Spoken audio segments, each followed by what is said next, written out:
Apologies for the technical difficulties, everybody. We are now back, and we are now back to being live. So, John, what were you talking about when my microphone and all my audio equipment just completely took the crap in the bed? Well, it's all right. I was just lamenting my fate because I never realized that my life was going to end being aboard the Titanic. But now that we've salvaged the ship here, what I genuinely asked you was because I was saying how I've really been enjoying Goldust and R-Truth. I think you heard that part. And Yeah. I went on this long-winded thing when you did go down about how I would like Goldust to ultimately win the feud because both guys are relatively the same age. So it's not like, oh, there's a young guy in this fight. So why not give it to the legend with the credibility? And then honestly, after this, given that the Intercontinental Championship is in such a unique place, maybe you can find a way to get Goldust in that picture. I'm not saying give him another run, but getting him in that mix would be cool. But essentially what I asked you, just to scale it back a bit, what have you thought about this R-Truth Goldust feud? I've enjoyed it. I've actually really enjoyed the whole thing. The breakup segment was kind of a little bit iffy. It reminded me a little bit too much of R-Truth and John Morrison when R-Truth turned on John Morrison.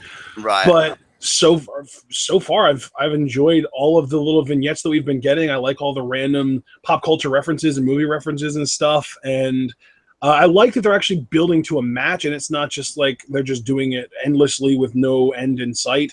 So yeah, next week we're going to be getting a match between these guys, and it should be relatively entertaining. Yeah, I'm very much looking forward to it. Nothing more I can really say about it than that. Unless you have anything you want to add, we can get to our next segment. All right, up next we had Bo Dallas versus Finn Balor. Very interesting matchup here. Never really saw this coming, but yeah, Bo Dallas is taking on the Damon King. And obviously the match doesn't last super long, but we did get a nice aggressive side from Bo Dallas in this. You can tell that this character is a very frustrated one. Yeah, and I like that. You know, it was very reminiscent of the whole I Believe in Bo character. Bo seemed like he even bulked up a bit more. He's got that facial hair going on. So he looks great, you know, and I like the aggression there. To Balor even made me think, because you and I were kind of grasping at straws, like, what's Balor going to do at Great Balls of Fire? We actually had that question about quite a few of the talents. And, well, actually, did you mention, by the way, that the whole Bo Balor thing was preceded by Elias getting interrupted by Balor? No, I'm reading a recap because I didn't take notes, because obviously I didn't take notes because we're doing this impromptu, and I didn't have that in my notes, so I forgot about that completely. Yeah, so, I mean, Elias pretty much did his usual thing. He wanted to do a concert live. Crowd was booing him. You know, he's getting that heat. He said, you know, I don't mind sitting here all night, all that stuff. And I think he talked about, like, what his father taught him about music and everything. And to be honest, I forgot because, you know, like you said, it was impromptu. Oh, that's right. He was tuning his guitar for the first time. And this was really interesting because, like, my mom insists that he's done this before, but I've never seen him tune his guitar in the ring before. It was weird. It was cool. And I like how much, like, heat it was able to get him and how much heat it has the potential to get him in the future. But just for tonight, it was really interesting because I don't think I've ever seen him do that. Yeah, I haven't seen him do it either. And then Balor comes out, and I love that Booker T is really the committed heel here. Because he's like, oh, he could have waited. Like, he's very pro-Elias. Booker T is pretty much, and I can't believe I'm saying this, as it relates to the Elias character, Booker T is everything we wanted Corey Graves to be, you know, to get him that heat. So, again, I can't believe I'm saying this, but thank you, Booker, because normally... And it's weird because it seems like Booker T is like a real life heel, but Corey Graves is the heel character only when the women are in play. Like, Booker T is just a dick when the women are around. Corey Graves supports the heels. Michael Cole supports the faces. But when it's the guys, Corey Graves doesn't really have an alignment. He kind of picks and chooses, whereas Booker, like you said, is the more committed heel, with obviously Michael Cole then being the more committed face. Yeah, I feel like Corey Graves gets handed like a file of just like a breakdown of the roster and like, oh, these are the guys you're going to be calling matches for. And he just sees one guy and he's like, I don't like his face. I'm going to boo him. And, you know, that to me just seems like what Corey Graves is like. But yeah, Balor interrupts. And then to resume where we left off, you know, Elias does leave the ring to Balor. And this is important because something very interesting to me happened later in the show. And Bo is aggressive at first, but you know what I love about this? And I wish Stephen Herman of the Smark Show was here in chat, because I know like Balor's his guy. I think Balor. Yeah, our audience got cut in half when we went off the air. Yeah. But I think Balor is to him, and I don't want to speak for him, but I assume Balor is to him what Mundo is to me. Like Balor Club membership for life. And I loved how aggressive Balor got. I love that he wasn't going to take any of Bo's shit. Like, he gave it back to him tenfold. And I love that, because I think that makes a distinction. Like, yeah, Balor may be like a scrapper kind of character in a way, but he's not like, oh, golly gee willikers, guys, my shoulder, it's in so much pain, but I know together we can win. No, Balor's like, fuck that, man. I'm going to beat your ass. You lay your fucking hands on me. And so in other words, Balor isn't Sami Zayn. Well, I mean, I didn't even mean to insult him. Actually, I was thinking more Bailey, if you want the truth. But yeah, like, Balor will take care of his business. He will turn the heat up to 11. And when he's done beating the shit out of Bo on the outside, I mean, inside, it might as well have been a squash match. Sling blade, shotgun drop kick, coup de grace. That's it. And where I can really appreciate Raw, because again, like, WWE, I don't know what's going on. I feel like we're in the Twilight Zone, because Money in the Bank, I loved. And this was a solid Raw. Both of the things, leaving the ring to Balor, Balor winning, and even Bo losing, all have tie-ins later in the show. I really appreciate that. Yep. Because that's not something I don't think, I mean, you're right here, partner. You can vouch for me or you can disagree with me. I feel like we don't see that often on Raw, especially given their 3 hours. I mean, I guess there might be some examples of something happening early in the show that ends up getting paid off later in the show, but a lot of the time, a lot of these segments really do just feel like they're occurring in a vacuum.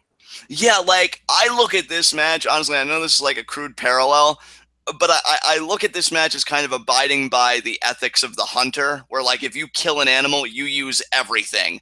The meat, the fur, the bones, everything. And that's how Raw treated this, because even Bo Dallas got used later. Yeah. And that, to me, is just so rare, but I have to, again, it'd be hypocritical of me not to. I have to single it out and say, well done, Raw. I really wish you did this a lot more. I really do, because it works, and it works so well. So, great stuff here. Do you have anything you want to add? No, I just appreciate that it seems like Raw, maybe not necessarily stepping up their game to the point that they're like really like putting their best foot forward or anything like that, but it definitely seems like they're putting a little bit more effort into their writing and just kind of making things flow and make it seem like things are where they belong rather than everything just kind of randomly happening. Yeah, I couldn't have said it better, partner. With that said, I'm good on this segment. If you are, we can move on. Yeah, okay. Up next, what happened? Let's see. We had the next match was Tozawa TJP, but I don't know if we got to that next, because then after the Balor Bo match, Corey Graves left the commentary table to deal with some kind of business, and then backstage we saw that Graves was there to talk to Kurt about whatever news it was, but then Enzo and Cass show up, and they want to discuss these recent attacks that they've been getting attacked, and so they're obviously trying to blame the Revival or the Big Show. It's Enzo trying to blame the Revival, Cass trying to blame Big Show. Angle promises that by the end of the night they will figure out who's been attacking Enzo and Cass. Yeah, I have quite a bit to say about this. I'm dying to know what you thought about this, like your full range thoughts. We will get to that later, though. I want to save it. But yeah, this segment was fine. Kurt promises. Well, yeah, the great thing is this segment actually main evented Raw. Yeah, believe me, I've got a lot I want to say, even something I just thought of that I thought was interesting. But yeah, this segment was fine. You know, it keeps the wheels turning, which I like that Raw is feeling productive. It's like, all right, guys, we have 3 hours. Let's move it. Let's really get stuff done. So yeah, I like this. Good stuff. Nothing more to say than that. All right, then up next, we can talk about the Seth Rollins coming out to talk about being the cover star of WWE 2K18. Which, can I just say personally, that spot, because I watched the video on YouTube thanks to DBK tagging me in it on Twitter, that spot was amazing. Like, like I said, my computer had the sophistication to handle it. I'd probably pre-order 2K18. That's how hyped up that spot got me, and I rarely say that. But very happy for Rollins that he made the cover. And I gotta say, man, and I'm so relieved to say it, for me, I feel like Rollins has found his stride on the microphone as a babyface. To me, he just comes across as so sincere, and why shouldn't he be? You know, I mean, he had a severe injury. He didn't know what the trajectory of his career was going to be. And we were all waiting for him, you know, ready to embrace him and tell him, you know, Seth, you're one of the best here. You can do this, whatever. And for me, I don't know if this is me getting a little overly sentimental. Maybe scumbags kind of soften it up a little bit. But there's a real authenticity to when Seth speaks about his gratitude, because I'm sure there was a time where there was a very real fear present in his mind that I could really lose everything. Even if I compete, you know, my company perception might change, you know, anything can happen to me. And so I think to know that Seth, not only did he rebound, but as he said, he got to make it on the cover of a video game and still be in this kind of spot. He's just got to be overwhelmed with gratitude. But what did you think about the promo? I'm curious what you thought about this. Yeah, I'm pretty much right along the same lines as you. You could definitely tell that Rollins is kind of feeling more natural as a face on the mic now, which I think that maybe that was his problem back in ROH, because maybe he just was never really natural as a babyface, because that's what he was. There was towards the tail end of his career, when everyone knew he was signed to WWE and he was heading to NXT, he was kind of a heel for like a few months, but it wasn't really fully committed, and it was more like, oh yeah, I'm going to be a jerk now because people don't like me, so I'm going to reject them before they get a chance to reject me, and it was kind of half-hearted. But then really his entire career since then, he's been a good guy, or a bad guy rather. He was a good guy briefly in FCW and NXT, but those were promotions where he didn't really need to talk that much. But his entire main roster run, he's been a bad guy. And it seems like he's really starting to, like you said, hit his stride as a face on the mic. And I dug this promo. I like that he's kind of giving credit to the fans. He's talking about how it's not my cover, it's our cover. You know, he brought up all the legends, talking about, you know, Peyton Manning, Michael Jordan, HBK being on, you know, like the video game covers and stuff like that. So, yeah, I thought Rollins did a really good job here. But he does get interrupted. By whom? Bray Wyatt. And, dude, see, I didn't want to make this a nitpick because I feel like I get you. This is, yeah, you know where I'm going with this, because it was more about my salt than anything. Here's the thing. I actually love this promo because I think it was the perfect man delivering it to the perfect person, saying, Seth, you know, you think that you're this man now, but you're not a good man, and you're not, you know, it's be like no one, but you're not, Seth. You know, you've just traded in one identity with another. You know, you used to follow the authority, now you're just following the authority of all these people. And like it's so well articulated and delivered, and again, the perfect recipient of it. But man, Bray, your credibility isn't there, so I don't give a fuck. How did you feel about it, dude? Am I saying anything wrong here? Dude, that's the exact same way I felt. Like, as soon as I brought up, like, oh yeah, you got interrupted, Bray Wyatt, all I could think of was, well, this is useless, because it really is. There's nothing to this. Bray Wyatt is a nobody at this point. He talks so much trash, and he talks so much, just quantitatively, he talks a lot. And it never amounts to anything, ever. Which, dude, it's a fucking shame, because that's the thing, too. The one time that his talking amounted to something, it wasn't because of him. It was because of Randy Orton. Exactly. Like, he is a former WWE champion almost exclusively because of Randy Orton. Yeah.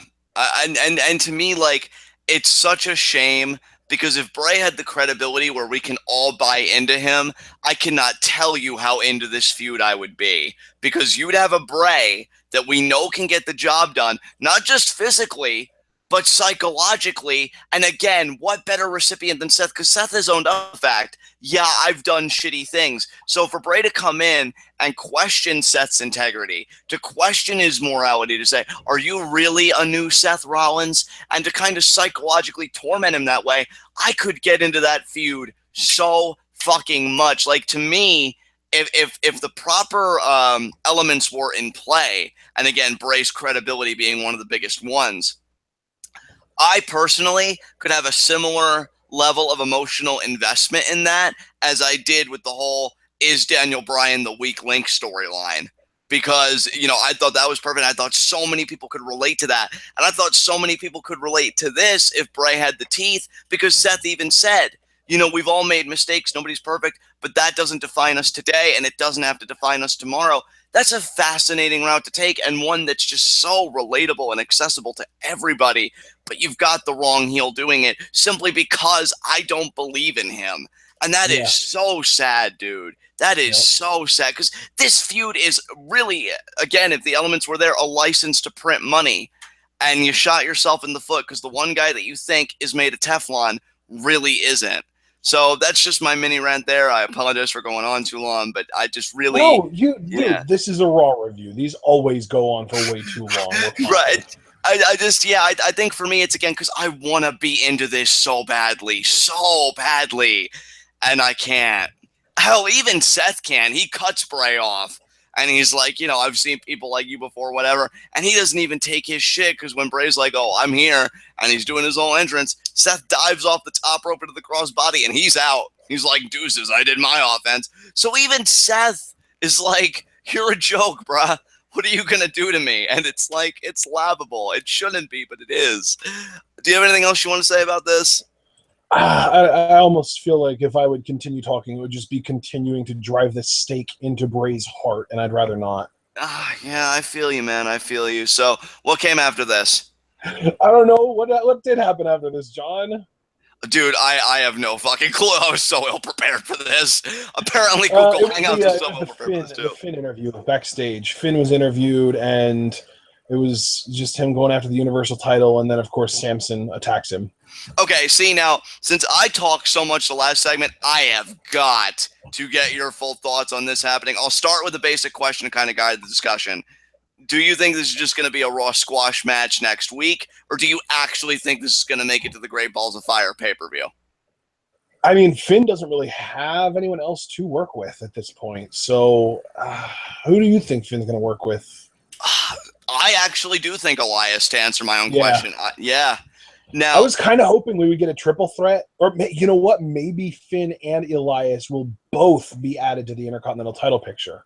Ooh, that would be interesting. All right, if they're putting Finn against Elias, that's already they're like trying to cool him off a little bit.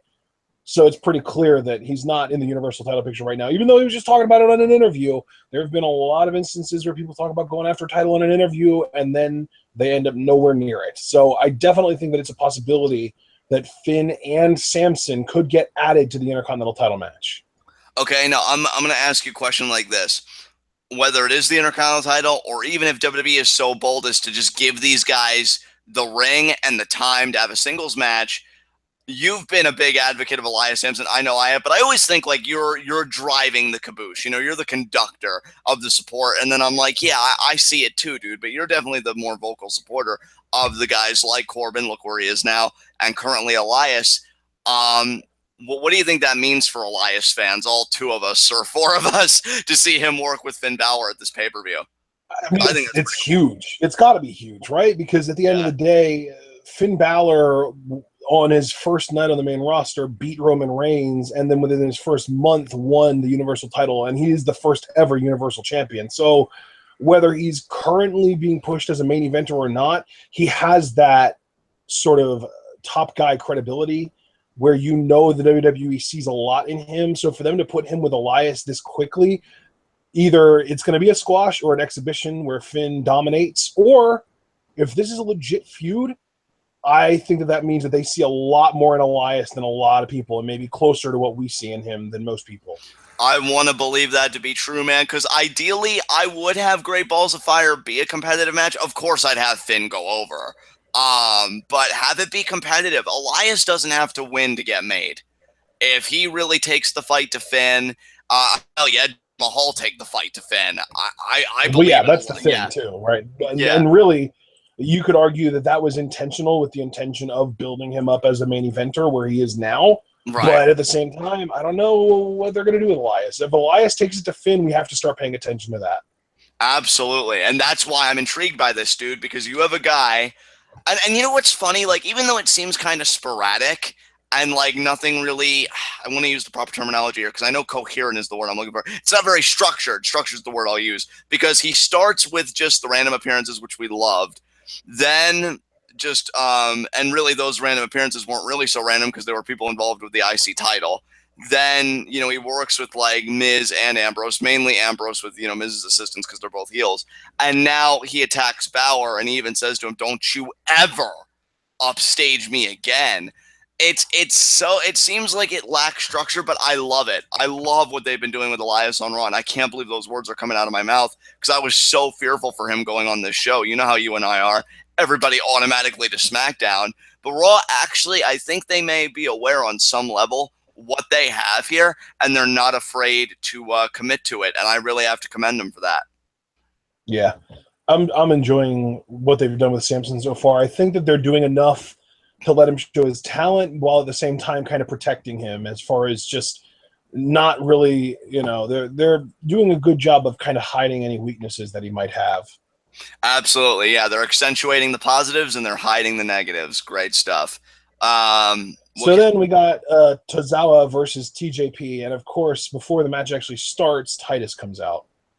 Yeah, Titus does come out. He's trying to recruit Akira Tozawa to the Titus brand, and he just kind of rah-rah saying like he's going to be the next cruiserweight champion.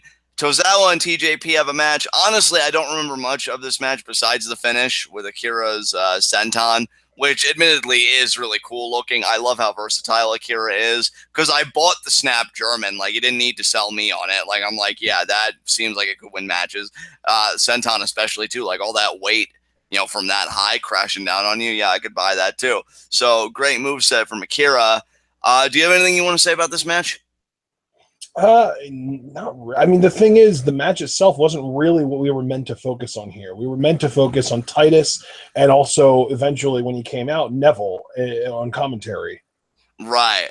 Because Neville, I mean, I'll tell you, I know sometimes we joke about, oh, that guy, like, he's triggered, whatever. Neville seemed really bothered by Titus saying that Akira Tozawa is going to be the next Cruiserweight champion. He was probably thinking, what?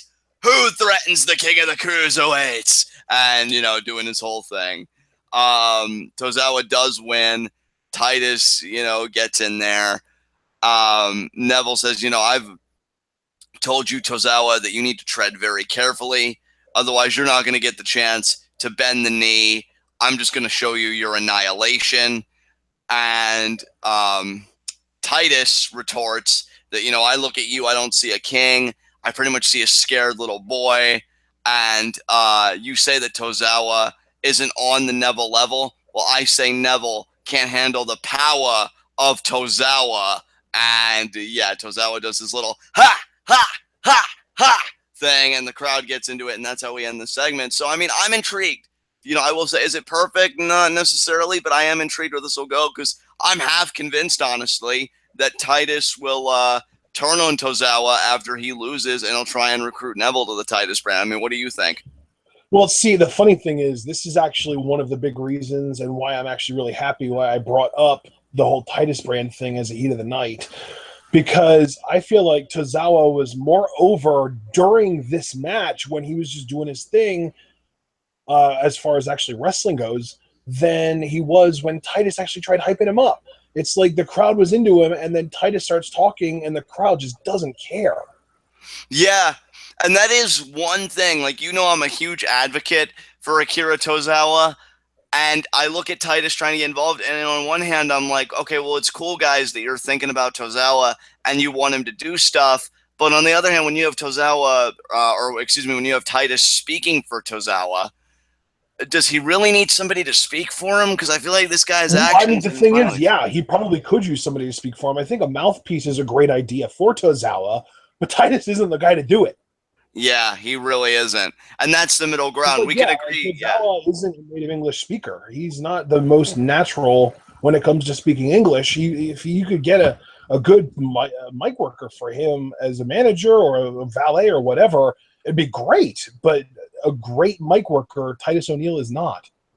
And see, the only thing that makes me relieved is I don't think this is even going to be something that lasts long because, again, I do think Titus is going to try and recruit Neville. And my thing is, and now this is where I might have a heat of the night later, even though you guys may never hear it because I don't know when we're going to, review a Raw again. It may be relevant. It may not be by that point.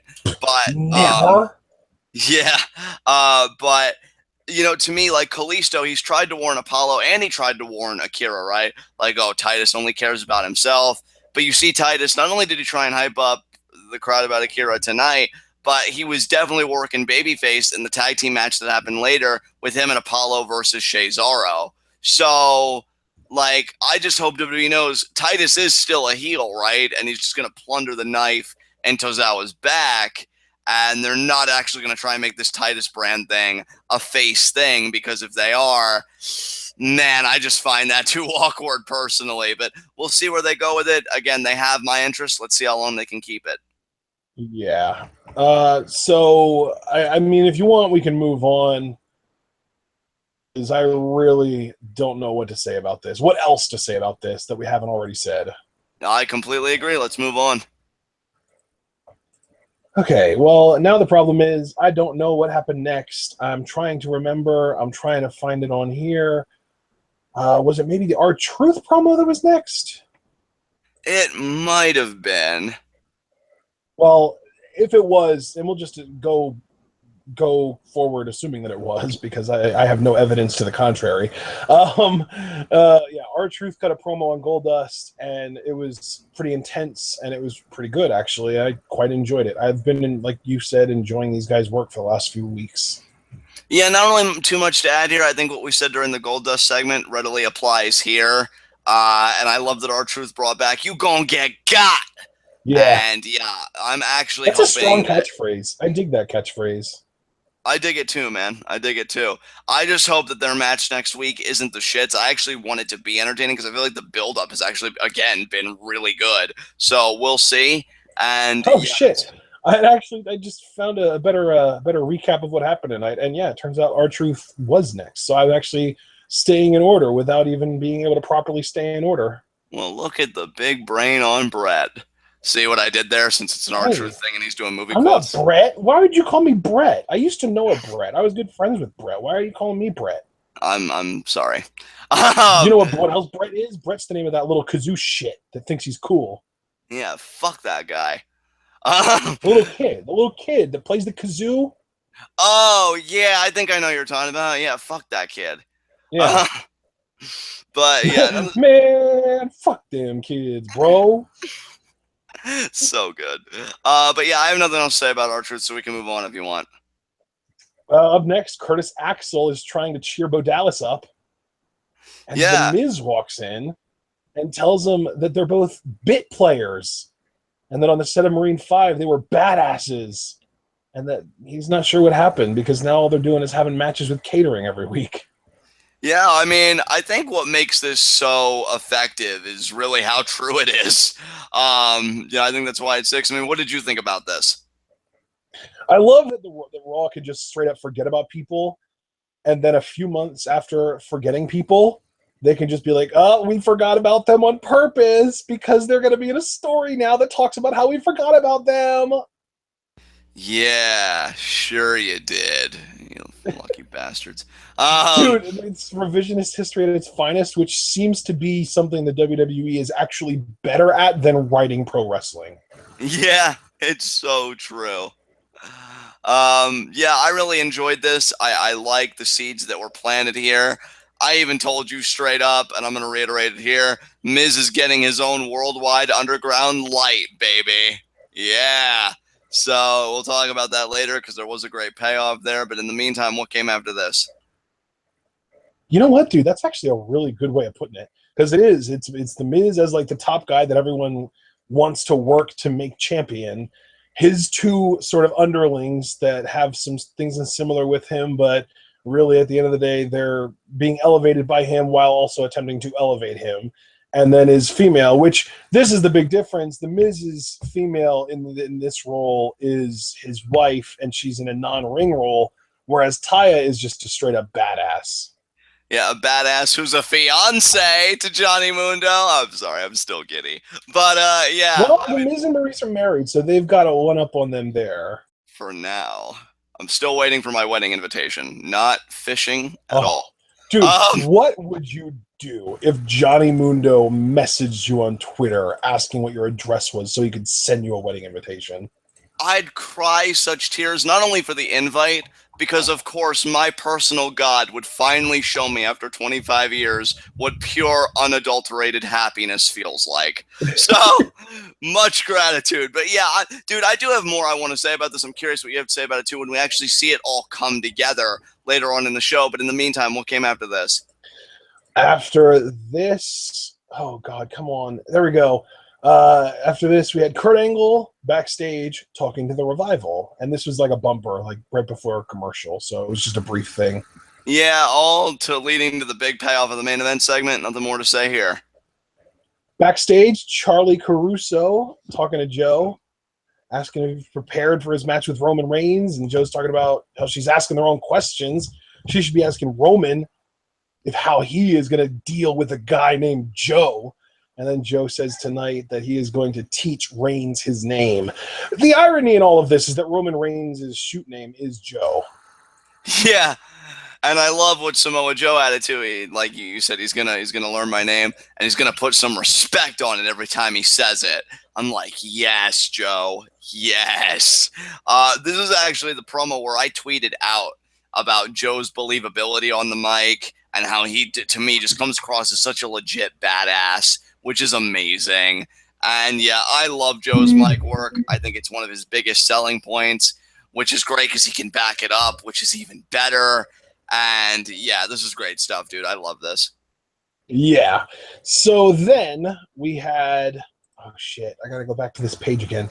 We had Samoa Joe versus Roman Reigns. So the actual match that Joe was alluding to, that Charlie was alluding to.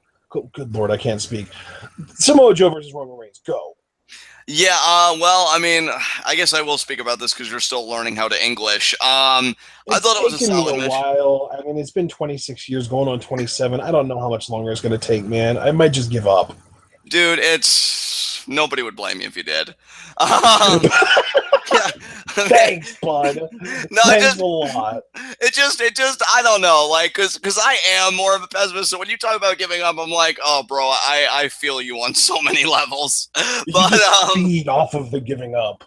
Yeah, I think about the nihilist meme page, which I've been frequenting more on Facebook, and I'm reminded of this one thing I saw recently where it's like, okay, point to where you want me to shoot, and the guy points to his head, and the other guy's like, no, I mean, where it's most painless. I got you. And he points to the head again. I'm like, my God.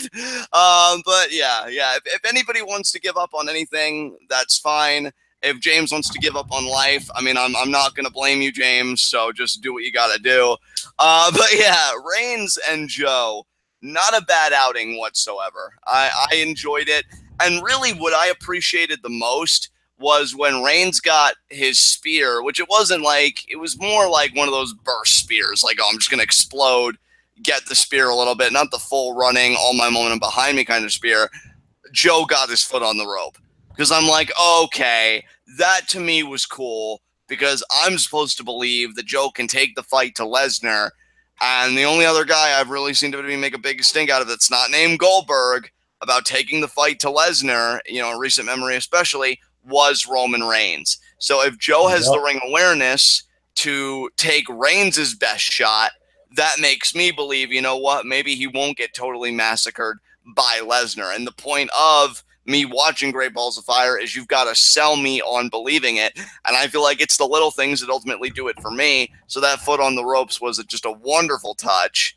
And you know what, partner, before we get to the really good stuff, which I'm going to have you direct traffic on, do you have anything you want to say about this match?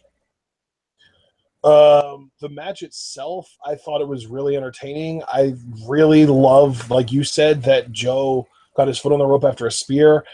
But let's be real, the highlight wasn't the match. The highlight was the interruption to the match. Yeah, absolutely. Because Reigns is getting ready. He's in his own like, yeah, my hair's good. Joe's down. I got this. And then all of a sudden, you hear these sirens wailing. And like I promised, I'm going to have my co-ordinator and commentary direct traffic because I heard you live react, bro.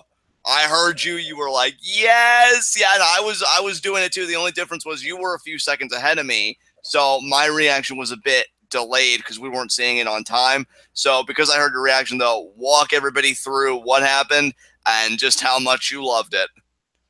Yeah. So Braun Strowman is back. He comes out in a freaking ambulance. And that's enough of a distraction for Samoa Joe to lock Roman Reigns in the Coquina Clutch and pick up the win. But Roman is out, but the night's not over for him yet, because obviously you're not going to have Braun Strowman just show up and intimidate without actually doing something. So Strowman actually comes out. He grabs a mic. He does the "I'm not finished with you." He does the reverse choke slam on Roman, and this is just. Can you, because you kind of marked out about the pop that Braun got, so explain how much of a reaction this dude got. Dude, fucking rock star to me. Like, I love this man so much. I've gone to bat for Braun Strowman to go as far as to say he's one of the best heel big men, except, when he's getting fucking cheers because Roman Reigns is so awful at being a babyface. That to me doesn't reflect so much on Strowman as much as it does on Reigns. The best heel big man since heel Mark Henry. And that is a huge compliment. Yeah. That to me is a huge compliment because you and I adored Mark Henry's heel run. I mean, how quotable it was and everything. And Braun's got that same quotability, whether it's on Twitter, #YourTearsHydrateMe, or on the mic, "I'm not finished with you." This guy is fucking gold. And I'll tell you something else. Like, I always knew I was a big Braun Strowman fan, so it wasn't like this big revelation. But I didn't realize just how profoundly a fan I was of his until I saw him come out, and I realized just how much I missed him on the product. Because he injected adrenaline into the arm of this show. I'm not saying it was bad prior to this, but Braun took it, in my eyes, to a whole other level. I mean, what did you think about just his return in the atmosphere and everything? Let me just, because you were kind of talking about Braun Strowman as a performer, as sort of a prospect in his merits. Let me just give you the rundown here. This dude is 6'8", 350, former powerlifter, put on multiple good matches with the Big Show, of all people, athletic enough not only to do a kip-up, but also to do a drop kick, and he's got the charisma that you look for in a talker who is able to speak in sound bites. This is the next big thing in WWE. And I don't mean next big thing like, oh, he's going to make a lot of money or whatever. No, this could be your next John Cena if you want him to be. If you want him to be, being the operative phrase. Because I wholeheartedly agree with you. And dude, thank you for saying that. Because I feel like you saying it means more. Because I know you're a Braun Strowman fan too, but I think you have a better articulation than I do on these things. And yeah, you're absolutely 100% right. This guy is fucking money. Every time he comes out, he knows how to work a mic. He knows how to work a match. And I listened to his appearance on the Stone Cold podcast. This is a guy that's so humble, seems like a genuinely nice guy, and soaks up information like a sponge. He talks about how he's talked to The Undertaker, to Kane, to Big Show, to all the guys that have kind of, created the mold that he is now shattering with his presence. And yeah, he's going to be a tour de force. I'm telling you, if he doesn't win a world championship, because I don't know if he'll be on SmackDown by 2018, but if he doesn't win a world championship on either brand by 2018, I don't know. Because I know I say that about quite a few talents. I will readily admit that. But I don't think any of the other talents I've mentioned have had the trajectory. Do you mean like by the end of 2018? Yeah, I'll say by the end to be really generous, because I think he's on a trajectory where, to me, it's not even a question of, oh, well, that would be nice, right? No, to me, it's an inevitability that he will be the man on one of these shows by 2018, and it's going to be one hell of a run, and I'm going to mark out, and I'm going to cry happy tears because he fucking deserves it, because he gets it, and he kills it consistently. And speaking of killing, he murdered Roman's face. I actually wish that he did more than the reverse choke slam. Like, I just wanted to see Braun, do maybe 3 running power slams to Reigns, but I'll take what I can get. And then I love that growl in his voice. If you're man enough, I'll be waiting for you at Great Balls of Fire in an ambulance match. I love that this guy, right? Because, I mean, look, I'll give WWE this credit. I may feel a certain way about Reigns trying to be a babyface, but they've really tried to make it seem like there is animosity there between Braun having that legendary Raw segment and then Roman firing back, targeting Strowman's arm blatantly with a steel chair and everything else. And Braun really isn't finished with Roman. He's not just talking the talk. He lays down the gauntlet of an ambulance match. I love what a fucking badass this man is. He's got everything, dude. He's got everything. This, honestly, us talking about it now, if this isn't segment of the night, it has a chokehold on second place. And honestly, I'm kind of waffling on about it. What about you? Was this your segment of the night, given the pop and everything you got? You know, it's a tough call. It's a tough call because when we say segment of the night, we've also got to include the preceding match in there too. And it was a solid match, and we got the Joe kicking, or not kicking out, but Joe getting his foot on the rope after the spear and stuff like that. So it's definitely up there. I don't know if it's number one for sure, but it's 1, 2, or 3, depending on how you look at it. And that's a testament to this Raw, because it really is a legitimate race, given stuff that we got on this show. But let me just conclude my half by saying, damn, Braun, it's so fucking great to see you back. Never leave us again. You're not allowed. That's another thing too. Is I definitely feel like we could, like the absence of Braun Strowman was felt. Yes, absolutely. I just didn't know how much it was felt until he reemerged. Because I'm like, God damn, the way these people respond to him, unbelievable. So good. And yeah, it may only be relative to Reigns, by the way. It's like, oh, we just hate Reigns so much, and we know Braun's like our hand-picked guy because we know what he can do to Reigns. But even so, I feel like you put him up against anybody, and I think he's got that charisma on the mic that people will gravitate to him regardless. So that's all I got to say about that. If you have any concluding remarks, please, the floor is yours. If not, we can move on. This is another one of those examples, though, where the WWE's ability to rewrite history really plays into their favor. Because would anyone be surprised if, say, 3 years from now, there was like, I don't know, like an ESPN or like an Uproxx or a Forbes or, one of those kind of highly credible publications publishing an article about like how Vince McMahon tricked his audience into supporting the guy that he wanted to be the star all along? Oh, yeah, dude, that would not surprise me at all. Because if there's anything Vincent Kennedy McMahon can't stand more than a Cialis not taking, is him being proven wrong. Exactly. Yeah, believe me, I know. We've said that multiple times in the history of this show. Absolutely. So, the only thing Vince McMahon hates worse than his audience is being wrong. Exactly. So, hey, man, guess what we had after this, though? What did we have after this, brother? The reason that I specifically said that this Roman Strowman Joe segment was 1, 2, or 3, Miz TV. Brother, take the reins. What did you think about this, man? Take the reins, he says. I'm hilarious. But seriously, though, what'd you think? This was so good. This, like I said, this was the reason that I considered that whole Strowman, Roman, Joe segment to maybe not even necessarily be the second best segment on the show tonight, because this was so good. The Miz is one of the best, if not the best, overall performers in the WWE. Obviously, he's not in like the top 10 as far as in-ring work goes, but his actual performance, like as an actor, as a promo cutter, as far as being able to convince the audience that what's going on around him is real, is even the writing for him has been so good lately, and this segment just completely emphasized all of that.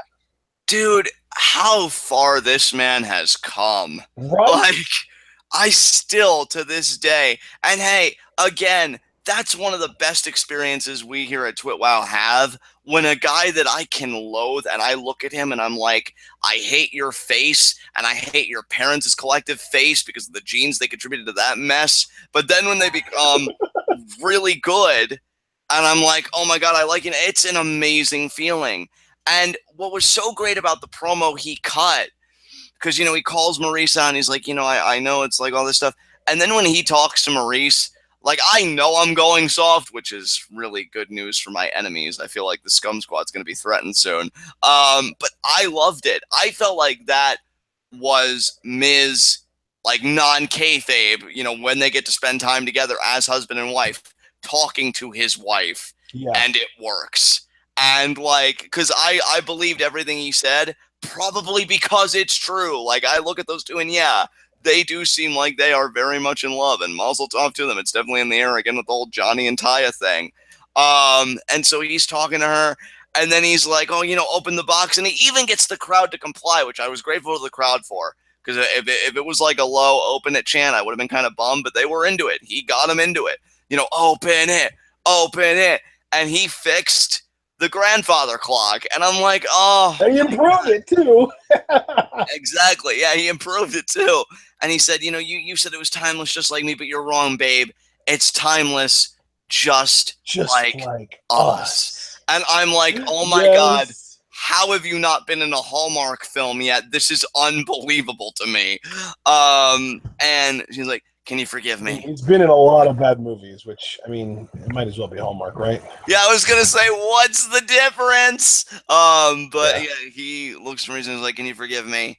And she seems like she's really deliberating it. But then finally she does. Well, she goes to kiss him. And then Dean's music hits. And I'm actually grateful to the replays for once because I didn't appreciate what exactly transpired until I saw it again because I must have looked away for a brief moment.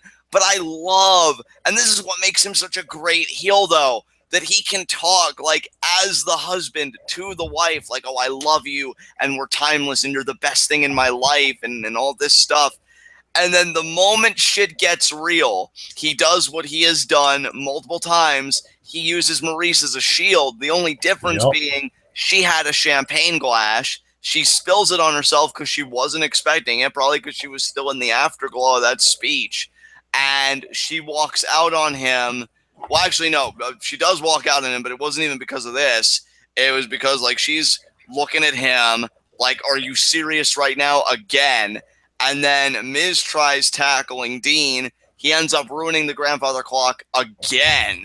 And then he tries talking to Maurice. Maurice openly shoves him, which actually gets a nice pop from the crowd.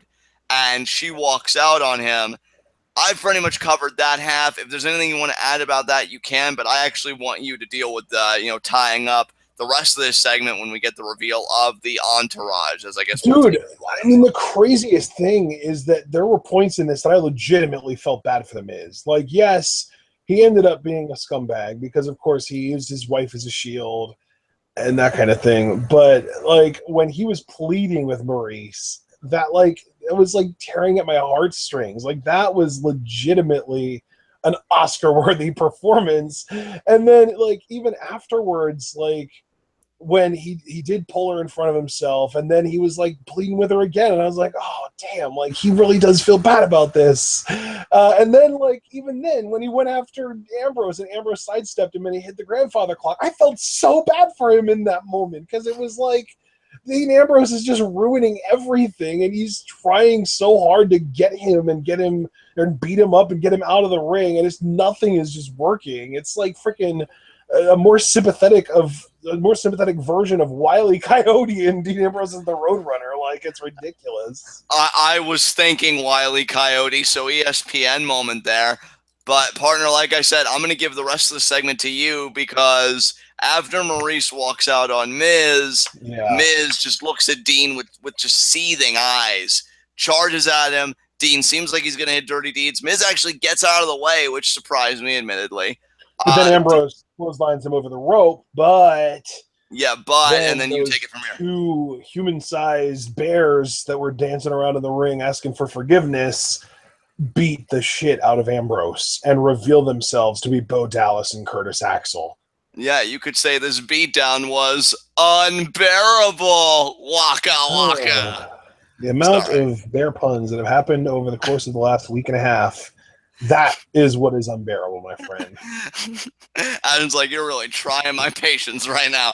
But no, on a more serious note, we know now that this is going to be a thing. Because honestly, I wasn't sure. I even told you in conversation, right, that with the whole Curtis Axel and Bo Dallas thing, given that Heath pinned Miz last week, which, to be honest, guys, I'm still hoping for a follow-up on that. Because I've been saying for a while that I think babyface Heath Slater would be a nice element to the Intercontinental title picture. But we know those guys aren't going that route. They're like, you know what? Why risk a championship match that we can lose when we can attach ourselves to this rocket and at least get some mileage regardless? Miz has got his entourage, which again, we're going to take to calling him that now, I guess. What do you think about this entourage? What do you think about the prospects of it? Just give me your full range thoughts on this, because I really want to. No, I love that The Miz is almost putting an effort together to try and reunite the social outcasts, because last week he went after Heath Slater, and now this week we've got Axel and Bo. It's just really interesting the type of people he's clearly targeting. It's almost like he is, I don't know, preying on the weak. Yeah. Now, let me ask you, because now I'm thinking of like a more broad form kind of discussion, not just confined to Dean and this Intercontinental Championship feud, which, don't get me wrong, is interesting, but I'm looking at the entourage as an entity. What mileage do you see with them? Do you think Curtis and Bo could get a tag title run while Miz is IC champion? Do you think Miz could actually contend for, well, I mean, as long as Brock's champion, I'm guessing that's a no. But do you think Miz could get in a world title picture at any point with these guys kind of backing him up? I mean, what do you see as the mileage for this team? I think that this could be like a slightly lesser version of Evolution, where The Miz is the Triple H, and then you've got Bo and Axel as the Orton and Batista. But obviously I said lesser version, so it would be with the Intercontinental title rather than with the world title. So it's just going to be The Miz's way of reinforcing himself in a way, so that the odds of somebody cashing in, or not cashing in, but the odds of somebody, winning the title from him are decreased. He's protecting himself. That's what all of this is. That's the whole thing with the Miz. He's the freaking Miz. As sympathetic as he might be and as good of an actor as he might be, he's still the Miz. He's still a scumbag. He's still a douchebag. He's still the scum of the earth. He still looks out for one person only, and that's himself. And that's what this is all about. He is using the underutilized performers on Monday Night Raw because he knows that they're desperate and that they're willing to do anything to get noticed. And he's giving them an opportunity to get noticed, but he's using that sort of scenario to, like I said, reinforce his own title reign. I'll tell you, it's a shame that this came after the whole stunt double run, because Sandow would have been the perfect Ricky Mandel then. And they really could have had like all their pieces in place. But yeah, I'm actually really intrigued about this. I know Curtis Axel on Twitter recently has been very vocal about like wanting an opportunity, and I just want my chance. And I mean, Bo, hell, it's so funny, dude, because you and I were even talking about how like the best of NXT, I think it's like a book, the cover or DVD, and the cover of it excluded Bo Dallas and Big E. And we were really like, I don't want to say outraged because that's hyperbolic, but we disagreed. I'll say with miffed is a perfect word, with Bo's omission, because we thought he was the best heel champion that NXT championship had. Like, the heat he got, for as much as I love Joe, even he didn't get that heat because of his reputation. People still loved him anyway on some level. With Bo, it was pure unadulterated hatred, and you exclude him. So yeah, I mean, both Curtis and Bo have this like axe to grind with the system that seemingly has forgotten about them. And I like it. I mean, and I could see this going any number of directions. Miz having a very lengthy Intercontinental title reign. I could see Bo and Curtis making a run for the tag titles, which would be interesting. I could see, when it's run its course, if Miz is still IC champion, maybe Curtis and Bo both like nipping at his heels, and maybe Curtis actually ends up winning that because he seems like he would be better as a babyface than Bo. Because we all know how the first time Bo tried being babyface, how that worked out. So yeah, I could see this going a multitude of avenues, all of which are exciting and promising on some level. So yeah, I'm very intrigued to see where this goes for sure. Yeah, man, definitely. So I guess up next, what we have to talk about is a tag team match. Actually, before we get to that, Kurt Angle, we got to see Kurt Angle. We got like a sneak peek of Kurt Angle talking to the Big Show backstage. So yet another one of those commercial bumpers where you kind of just get a glimpse and then they go to commercial. But then we did get our tag team match here. The Raw Tag Team Champions, Cesaro and Sheamus, or as we lovingly know them as Cesaro, versus the Titus brand, Titus O'Neil and Apollo Crews. And as expected, the tag champs retain, but I'm guessing Titus is going to try and use this as a learning opportunity for Apollo, maybe? I don't know, maybe, hopefully? I mean, Apollo did eat the pin, so I can expect there to be like a fallout on WWE's YouTube channel if there isn't already of Titus What was holding the one of his. finish of this? Was it a Europe, the Swiss Death? No, unfortunately, I wish it was. It was that stupid assisted white noise double team move that you and I see no point of Oh, Jesus. whatsoever. Honestly, dude, you know what their double team finisher should be, and I don't know why it isn't? The giant swing into the bro kick. Pretty much a modified version of Kid and Cesaro's Well, tag team I mean, finisher. yeah, but the brogue kick is like higher up. Like he would have to. It would look kind of silly to do a brogue kick to somebody that low. I mean, I have seen them do it once before, which is the only reation I thought of it in the first place, and I didn't think it looked Oh, that bad. I didn't know that it had been done before. Honestly, when Or was even, this? God, I couldn't even Was tell this you. on a pay per view that we live reacted to that I should have noticed? Maybe it was a pay-per-view, but I think it was a Raw, to be fair. Okay. Yeah, like I don't know, man. I just think anything but that because it's like it's still Sheamus doing all the work. The Yeah. idea of a double team finisher is like both guys are doing something like the Shatter Machine or hell, I know like you're not the fondest of it, but even Grand Amplitude, like both guys do something. I don't really see what Cesaro does in that double team finisher. But regardless, yeah, I could see He's the psychological mental encouragement. He's all helping Sheamus by cheering him on from right next to him up there on the middle row. I don't know. yeah, I don't know either. But like I said, Again with the mental Olympics.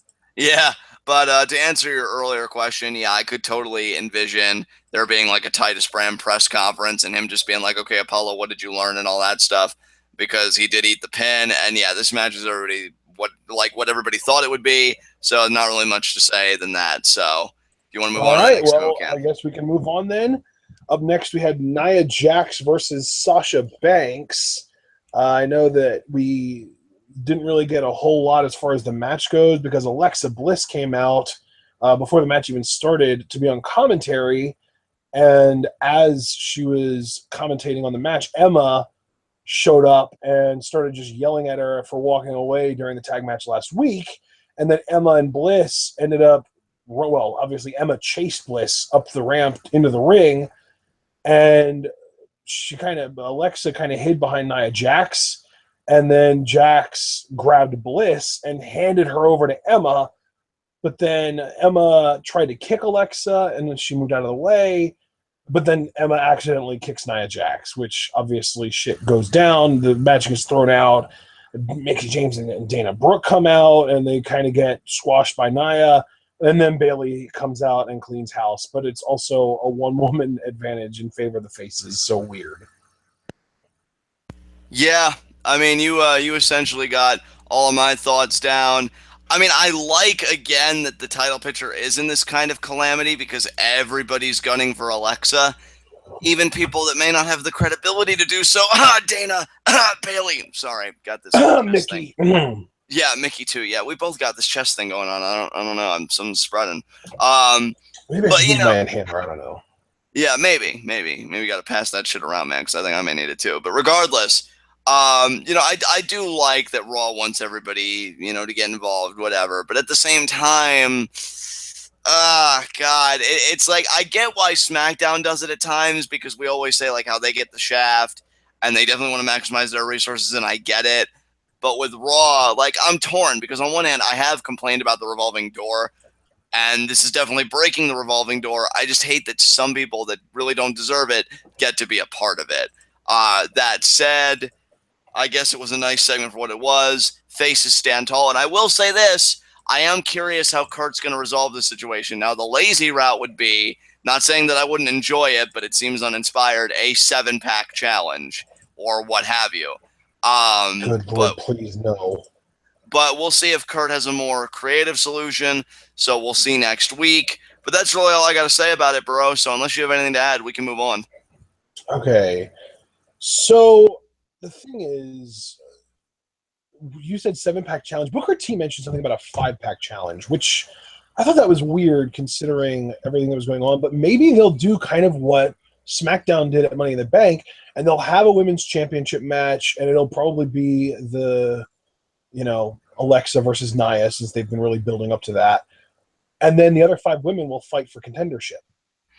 Which, you know what? That, to me, if you want to assuage, like, I won't say anger because, again, that's hyperbole, but if you want to assuage my irritation, I'll say with Bayley immediately being back in the title picture, get her, like, in the contendership match and give Nia the championship match, because then that makes sense. And then I wouldn't even really pick Bayley, if I'm honest, to win the contendership match, because now, dude, I got to be honest, and this is the appropriate forum to say it, I'm really starting to buy into what you've been saying for quite a while now, that they're going to do Alexa Sasha for the summer. So Yeah. I could see Sasha winning the contendership match. Alexa finds a way to retain against Nia.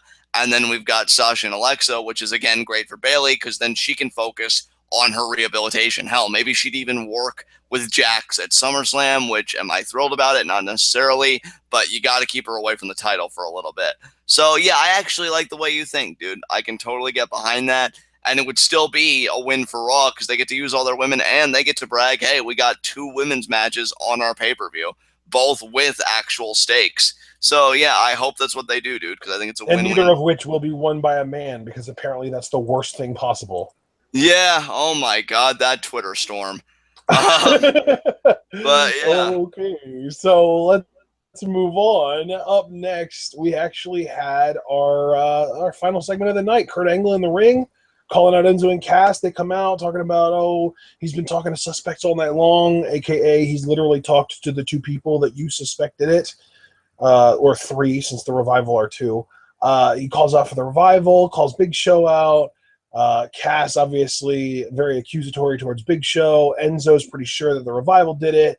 Angle, brings up that, oh, someone hit Cass with a big strong punch, and that might have been Big Show, and Big Show gets all offended, like, oh, how dare you, Kurt, after all these years. And then he turns to Enzo and Cass and is like, oh, after all these years on the road, blah, blah, blah. He calls Enzo and Cass soft, and then,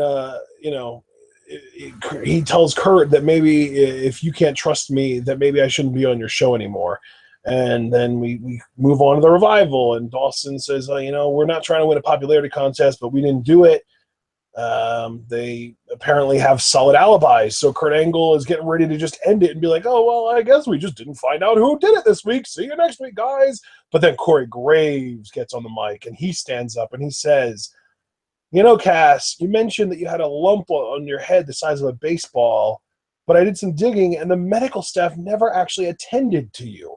So this kind of leads us to a rabbit hole that ends up where it turns out that Cass has been lying this whole time, and Graves accuses him of doing it, and Enzo's getting ready to be like, oh, no, there's no way, he would never.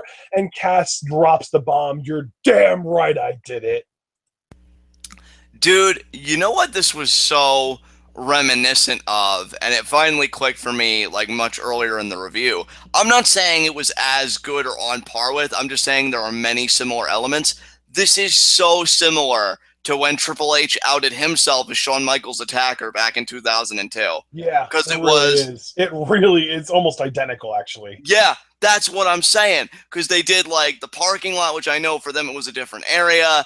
And then the heel gets outed because of security footage and like all this stuff. So like so many parallels between the two. And first of all, to kind of work in like a discombobulated order, I think it's a big fucking deal that this main evented. Yeah. And that they gave Cass that push right away. But you know what? Before I get too far ahead of myself, because I know I talk a mile a minute and I have a lot to say, I want your thoughts on this first. What did you think about this in terms of execution? What do you think about Cass? Where we pulled the trigger, Cass is going heel. Enzo and Cass are no more. Do you think that's a big risk that's going to pay off for these guys? Just give me your full thoughts here about this.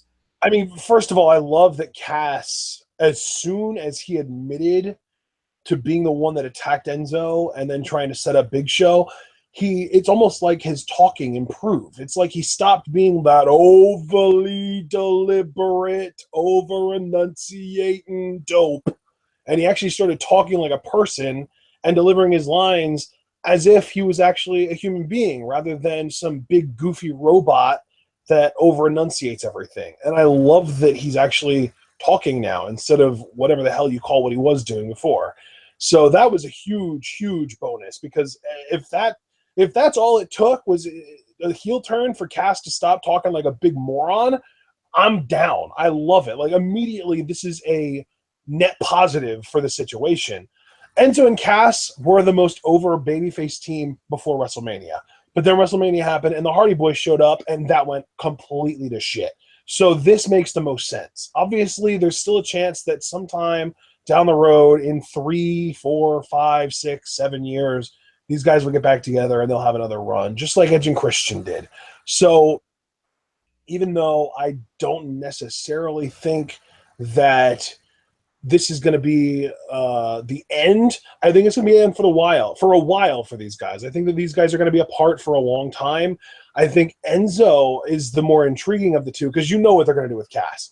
They're going to push him in sort of a quasi-main event role. He's going to lose a championship match or two. They're going to relegate him. He's going to be in the upper mid-card for life, right? Right. He's basically going to be another Kevin Owens, is how I see it. So right. Enzo, to me, though, is more intriguing because Enzo could be James Ellsworth. Enzo could be, along those same lines as like a Crash Holly or a Spike Dudley. Or Enzo could be Daniel Bryan as far as how over he gets. That's his range of outcomes. And that's a gigantic range of outcomes.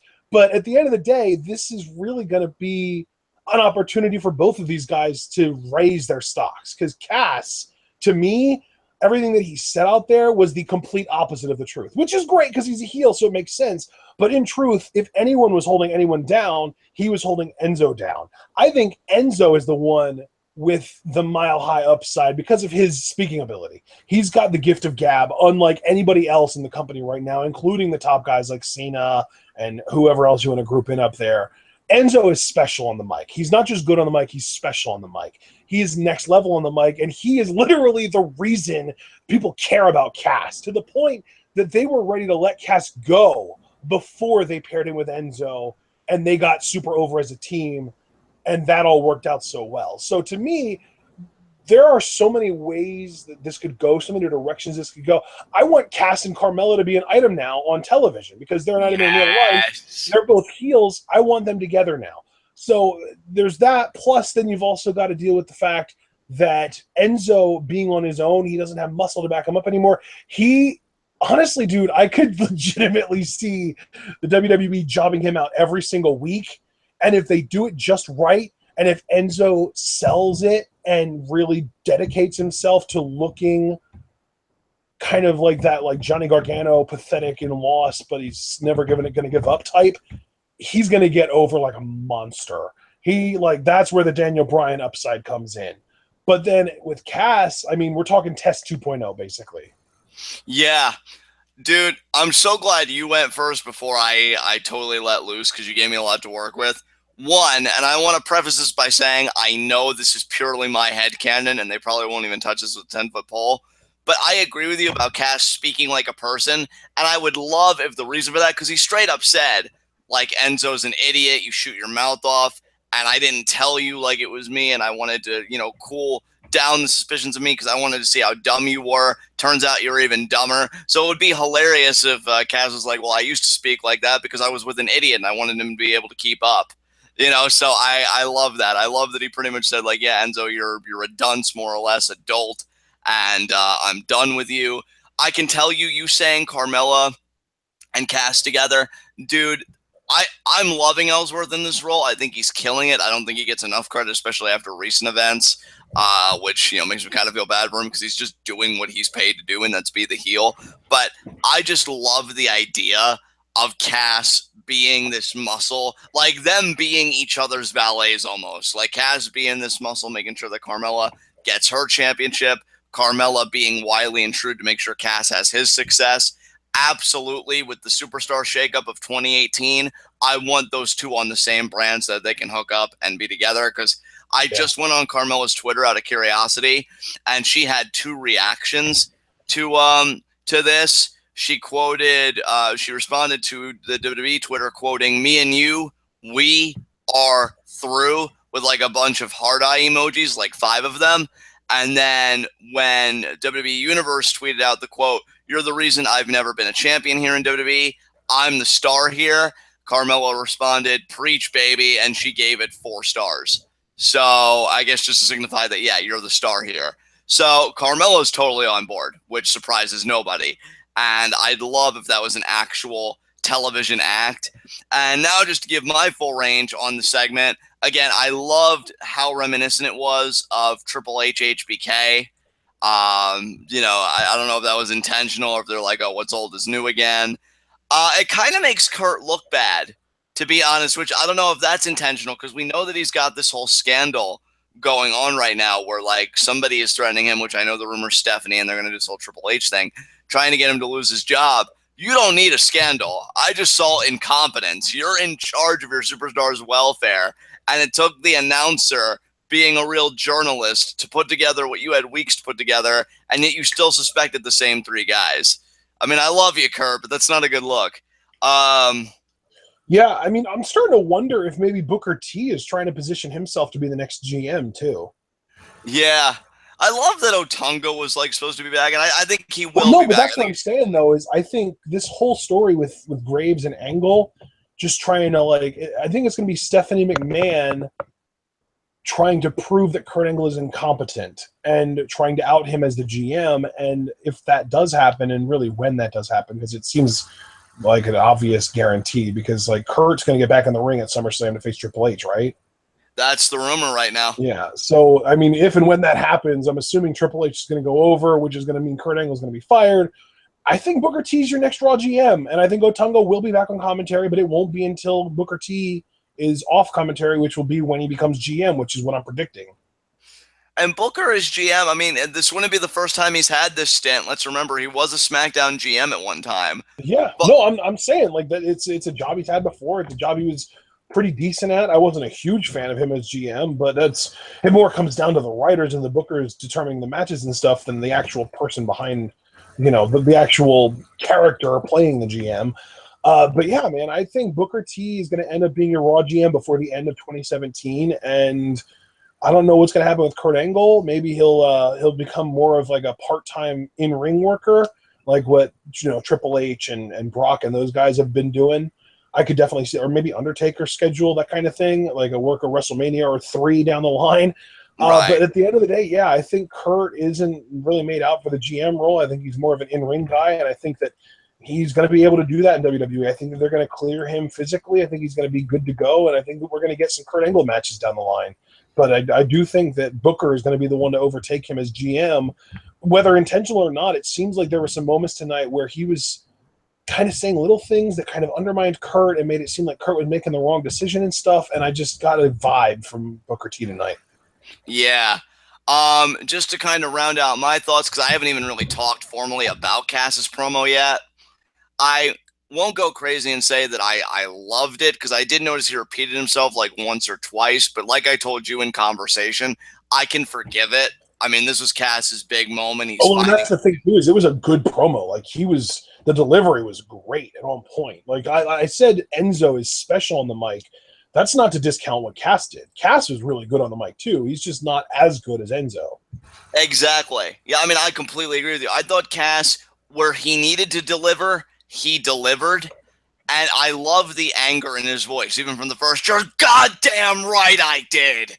And and I got to give credit to Enzo too, because, and I'll get to Enzo more in a second, his face, like you could see the destruction in his face. Like he knew he was losing a brother. He knew he was losing somebody that he regarded so intimately in that way. And then for Cass, to say, like, I'm the star. And I loved when he said, I'm where the money is. I thought that was a great line by Cass. And when he says, me and you, we are through. And then he punctuates it with a boot to the face. I'm like, yeah, I'm actually curious what Cass's repackaging is going to be in terms of like his theme and his ring gear and everything. And Enzo the same way. Maybe he'll keep the soft theme, because it is Enzo kind of doing the whole how you doing, and like that whole thing with the theme. I think Enzo is going to keep that, and Cass is going to get a new theme for himself. That's what I'm saying. Yeah, you and I are in agreement. I thought you were saying Cass was going to keep that theme. No, I was saying Enzo's going to get it because it's Enzo's voice in the theme, so it makes sense for him to keep it. What was one other thing I wanted to say? Oh yeah, about Enzo. Because even though it doesn't look like it, and I know in kayfabe it's certainly not true, but outside of that, which is what we're here for, I honestly think Enzo's the real winner here, because to me, this segment was the reset button he needed. Because prior to this, you and me and everybody were like, man, Enzo and Cass, they suck now. Enzo's obnoxious. I don't like him. He shoots his mouth off. Like, I actually found myself in agreement with Cass, which is kind of a bad thing. But here's the thing about that. Raw has a second chance because you made Cass unlikable in my eyes, and again in the eyes of many others, it seemed like unlikable, obnoxious, this and that. You've wiped the slate clean now. You can still have him be Enzo, but have him be a guy that's working through the pain and the trial of having lost his best friend.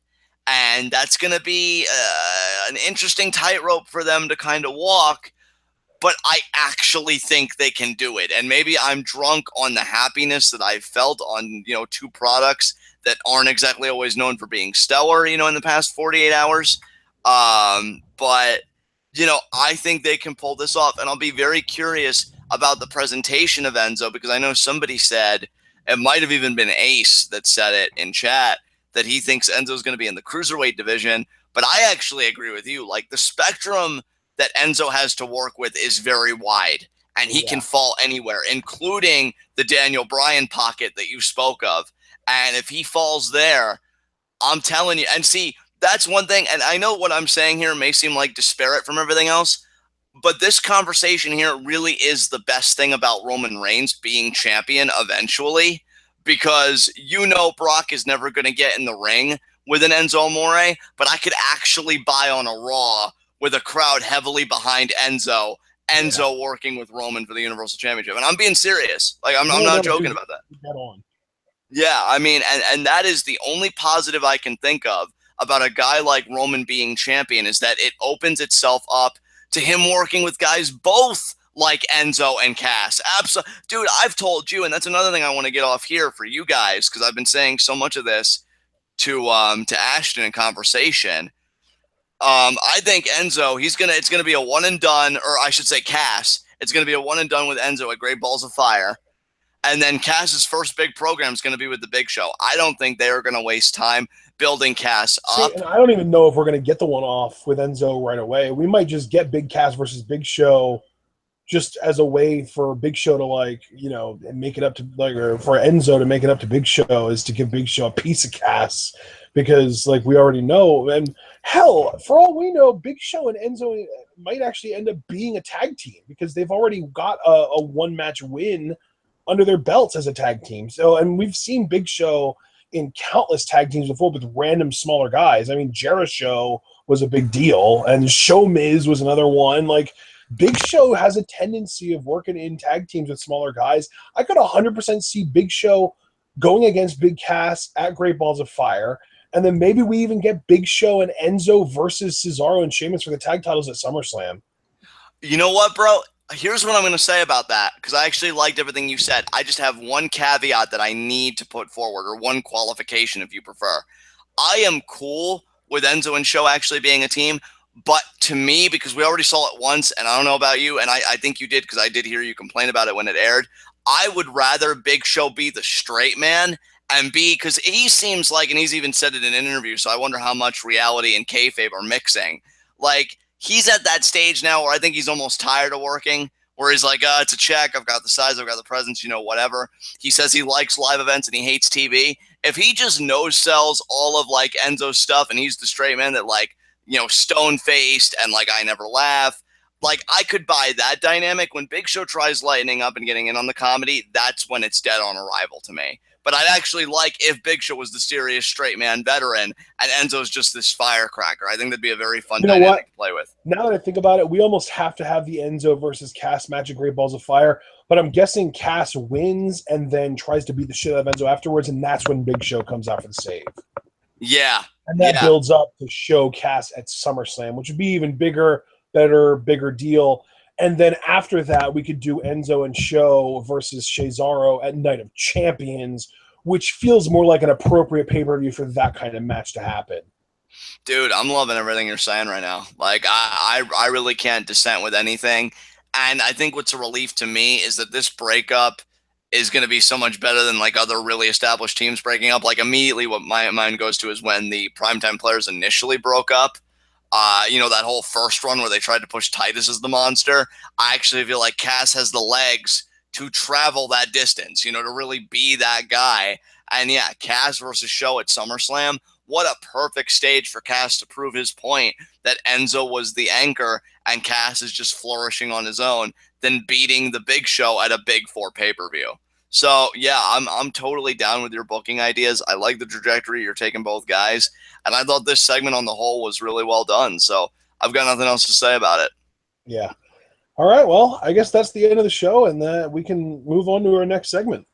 All right, next segment: high spots and low shots. Oh my, so many options. I know, and yeah, you're not even wrong. So many options indeed. You know what? I'm going to say my low shot, simply because I loved watching it happen to him tonight, was Roman Reigns. That's what you get for talking shit, motherfucker. Talk shit, get hit. Or in your case, choked out and then reverse choke slammed. Yes. Yeah, he deserved it. I'm laughing at him. I'm even laughing at him internally. So, yeah, I'm working on all fucking functions because I don't like your face that much, which would be great if you were a fucking heel. So, yeah, Roman Reigns is my low shot. Who's your low shot? Honorary low shot goes to The Miz, but my actual low shot has got to be Enzo. It's just too easy to not take him. Yeah, Cass thought the same thing, too, which is why he kicked him in the face. I agree. Yeah, Enzo had a rough night. It's one thing to lose a match. It's one thing to lose a championship, but he lost a best friend tonight. And for that... Dude! 2017 is to WWE friendships what 2016 was to celebrities. Like, they're all dying. Yeah, they really are. We already lost this year Jericho. We lost DIY, Enzo and Cass, Golden Truth. Like, there are all the friendships in WWE are just done. And pretty soon we're going to lose Alexa and Nia too, because that's not lasting long. No, if anything, I thought it already ended. Right? Like, I thought it would have ended tonight. I mean, it kind of did end tonight with Nia feeding Alexa to Emma, but then Emma missed and hit Nia, and that got all screwy anyway. So, yeah, man, like, we've got so many friendships just getting destroyed in the WWE over the course of the last few months. It's crazy. You gotta wonder if that means anything for, factions like the New Day at the end of 2017. I mean, I was thinking Gable and Jordan, too. Oh, yeah. Well, we'll have to see. Because Gable's another one. Like, I don't know if he necessarily has as high of a ceiling as Enzo, but he's another one that definitely has a really high ceiling as far as how over he could get if he got a green light push. Whereas Jason Jordan is more like that, like Curtis Axel type, where people are like, oh, he's a really good worker, you should give him a chance. And then, like, he wrestles a few matches and you're kind of bored, and then he just kind of fades away. Yeah, that seems about a proper characterization of the situation. I'm going to say high spot, continuing right along here. Oh, man, so many to choose from tonight, which is actually a good thing. You know what? I got to go with it. I'm actually kind of hoping you co-sign with me, but I know you rarely do. I got to go Braun Strowman. Like, he fucking returned, and he returned with a vengeance tonight. I'm not finished with you. Lay down the gauntlet for an ambulance match. And the thing is, I think why I picked him as the high spot, like, yeah, so many guys had a great night tonight, but, like, he actually made an impact with the crowd. And that, I think, is huge. So, yeah, I'm going to say Braun Strowman's my high spot. That's definitely fair. Man, it's hard to say for me, but for now, you know what? Between combination of crowd reaction and future outlook, I'm going to go a little out of left field here. My high spot's actually going to be Elias Sampson for tonight because he got so much heat with that I'm going to tune my guitar shtick. And then, like, he's in a feud with Finn Balor. That's huge for him. That is huge for him. And you know what? That is one thing, too, to kind of put a bow on it. I mean, first of all, I do love that Elias is your high spot. But more... And to be fair, the only reason Elias is my high spot is because I agree with you that Braun had the best night, and Elias just is my second choice, and I didn't want to steal your thunder. Well, I even said I was hoping you'd co-sign with me, but I'll take that as a Well, co-sign. I'll co-sign spiritually, but then I'll give another option for my high spot as well. That's all that matters, bud. But yeah, I mean, what I like about you picking Elias, though, which is how it works out. Like, I don't know if I'm looking too deep into it. Maybe I'm too drunk on the positivity, which New Day would say is impossible. But I actually like that this Raw felt like on a certain level that they took chances. Yeah. Not in every segment, mind you, but to have Elias attack Balor and to acknowledge that, to have Bo lose a match to Balor and then later be a part of a Character faction. development, yeah. Yeah. Braun coming back and laying down the gauntlet. They actually gave the nod to Joe in terms of protecting him. And of course, pulling the trigger on Enzo and Cass splitting. Yes. Yeah, this Raw actually seemed like it had confidence and it cared. And if more Raws had those two ingredients, I would have more confidence in them and I would care more. Hell, Yeah. I think that was precisely why we decided to do this impromptu review, because we Yep. liked the stuff that they did on a certain level. Again, we said that it wasn't a perfect show, but we liked what they did for the most part, and they made us care. Hell, there's even things that I want to care about that maybe in due time, like, I could care about. Again, prime example being Bray and Seth, because I went on the whole tangent about how good this feud can be because of what it represents, but Bray's credibility isn't there. Maybe Raw in due time will get Bray's credibility back. I'm not that hopeful for the record, but you never freaking know. I just love that Raw went on a leap with some stuff tonight, and I appreciate them for that. And whether it stuck to the wall or not, at least they gave some goddamn effort. You know, like Frank Underwood says on House of Cards, I want us to fucking try. And I feel like I scream that at Raw so often, and I feel like they did fucking try tonight. And I can't come down hard on them for that. If anything, I'm going to celebrate them for that. So this was, yeah, great, which actually leads into the next segment, Raw Request. Well, no, I was even going to say, do we even want to do a Raw Request, or do you just want to kind of agree, put in just as much effort every week as you do this week? Yeah, and the only reason I'm going to agree with you on that is because Raw Requests would kind of imply that we're going to track and monitor their progress. But again, guys, as we've stressed, these are impromptu reviews when we feel a show warrants them. And honestly, guys, it's amazing because normally I'd be the guy after every show to be like, well, Ashton, what do you think? You know, we're going to review it. But like neither of us have said a peep for months. And then Ashton's like, you know what, that Raw is good enough. Let's talk about it. So yeah, we'll forego Raw Requests. But yeah, that is what I will say. I wish Raw would take more chances. Not everything's going to stick, and we'll let you know it. But you definitely seem to put your best foot forward tonight, and I can't stop smiling. Like that's really nice. That's really cool. So with that said, Ashton, do you have any concluding remarks you want to make? I don't think so. I just think that if Raw can kind of maintain their momentum here, I did not expect for us to be reviewing an episode of Raw before SummerSlam, really. I wasn't expecting it at all. But here we are, and this was a really fun show, and I'm glad we got to talk about it. I'm glad we decided to do this impromptu review. So I'm going to say that that's all I have to say. And yeah, make sure to remember to plug the new $3 tier on Patreon. We'll be good to go. Absolutely, partner. Well, guys, with that said, this has been Raw. This has been TWitWoW, the best wrestling podcast made for wrestling fans, by wrestling fans, on the web today. I'm John. That's my co-worker and commentary Ashton. Guys, be sure to comment, subscribe, and like the video. If you haven't already, I see we already got a shit ton of likes, so thank you all who have liked the video. If you haven't liked the video yet, please do so. The more likes we get, the more likely we are to be the top search result for Raw reviews on YouTube. I know it would be a little bit awkward in this case because it's 2 parts, but go with it. Leave that like. As far as all the media we're a part of, you can either refer to my partner's incredible backgrounds that he makes, or if you want to make it simple on yourself, just look in the description box. Everything from our Patreon, which I'll get to in a second, all the way to our subreddit are in the description box. So that's where you can consult all of our media, get on it. You know, obviously, of course, the Teespring store. We've got TWitWoW merch for guys and gals. We got Scum Squad merch for guys and gals. So be sure to peruse the Teespring store. Got a lot of great things on there. Some of my personal favorites are Because He's a Father, Damn It t-shirt. And I know Father's Day just recently passed, but hey, no time like the present to plan for next year's Father's Day.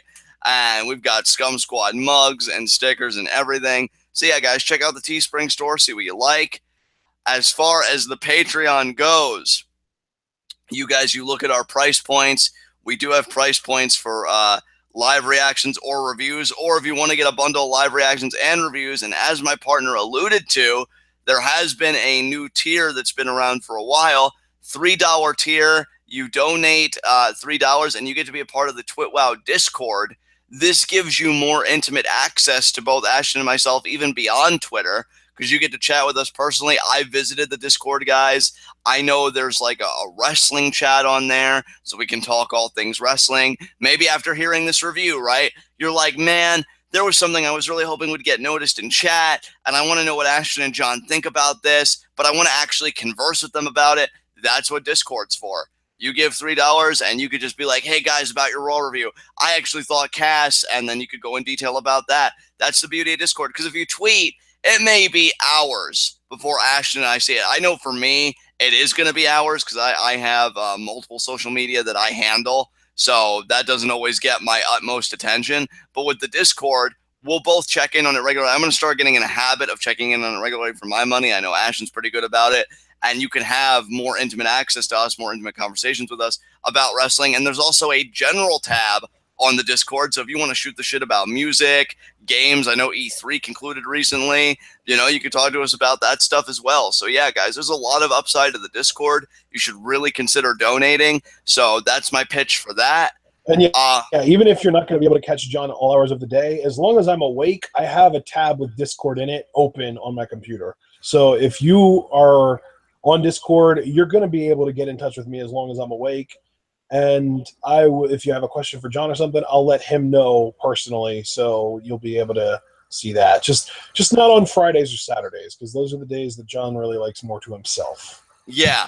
Again, guys, I know I'm not perfect when it comes to media, but I really am going to try, even if it's trial and error, to be, more committed, more attentive to the Discord, because I know it's a new thing for me too.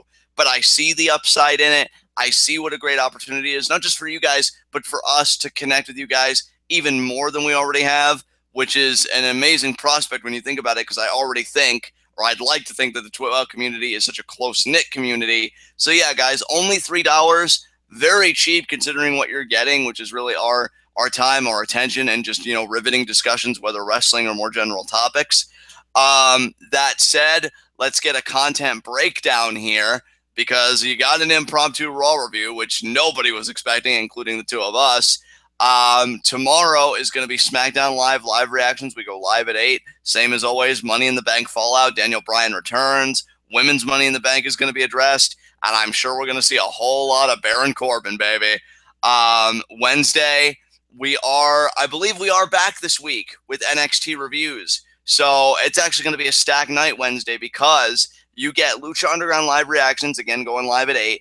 Lucha Underground review, which our time for that has consistently been 9:15. And then NXT review when hopefully ever that gets up at a decent hour, hopefully. So that's Wednesday. And then, partner, worst case scenario, we might end up just doing our NXT review Thursday night if we can't find a way to watch it on Wednesday night. Right. And I was even going to ask you, partner, like, we got no Patreon requests or anything for Thursday or Friday or any of that stuff? Is the rest the rest of the week is clear. Just SmackDown live reactions, Lucha Underground live reactions and review, and then NXT review whenever that ends up being. Hopefully it's Wednesday night, but there's a chance it's going to end up being Thursday, so we'll see. Yeah, you guys should always be mindful of that, especially during Lucha Underground season, because it's much easier when we don't have Lucha Underground to worry about. But yeah, when we are covering NXT, it's always important to know. $2 super chat from James. Well, let me acknowledge that. Fucking whore has to, cut off my thunder. Donate 30 to them, and I'll send you my ex's nudes. Oh, well, he actually supported us. Yeah, James, I redact that previous statement. Thank you for the super chat. But yeah, guys, just be mindful that when it's Lucha Underground season, that NXT reviews might come Thursday. We'll always let you know if it is going to be on time, which hopefully 100% of the time it is, but stuff happens. But yeah, that is the content breakdown for the week, which means Thursday, Friday, all that stuff is just going to be, wide open. Nothing should be happening because it's not a pay-per-view week. So yeah, that's pretty much it. I want to thank everybody who joined us for the impromptu Raw review, and especially those that followed us throughout all these hangouts. That really great. Again, we're such a tight-knit community. I love you guys. You're amazing.